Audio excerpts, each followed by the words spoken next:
काली परहा लगाल का बनिया रहे वाह हम पीएससी कोचिंग करबो एसडीएम मन में दूसरा ट्रसन शादी करबो ए बेंदरी गतर के पहली मोर नोकिया के मोबाइल 500 रुपया और विमल के पैकेट दे और अब मैं तोर मोबाइल में रिचार्ज घलोक नहीं कराऊं जा ते नाराज हो गए इसका मोर करेजा चानी तते इसमें कोठी हबेत बने लगी मोला हारी ते बोल ना तोल चलाए बर है त मैं नोकिया मोबाइल के जगह तो लावक मोबाइल ला दे दूं मोर बाबू के चोरा के 3 महीना वाले रिचार्ज घलो करवाऊं तोर मोबाइल में बोल मेहा के हो रोगा मोर हाथ छोड़ हाओ नोनी त काबर चोरायस मोरी मलते हैं काबर मोल गुटकल फेंकेसते है 1 रुपया वाले पाउच ला काबर बंद करायस काबर मोले राशरी पान बहार और तंबाकू लेवायस हैं बोल ताकि तो मोर विमल ला खा के एसडीएम बन सकस हैं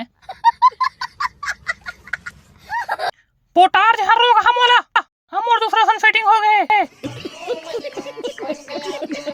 नहीं इसने के बेच सब झन ला बता दूं मैं है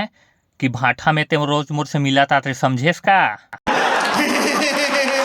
तू आ गया क्या सुन बेंदरी गतर के ए घर में कोई पाउच धर के आई ना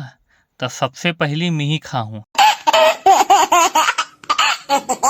अब एक ठन नहीं खाऊं बिका टकन खाऊं और पाउच ला भी ना तिही चीरबे कैसे ऐसे ऐसे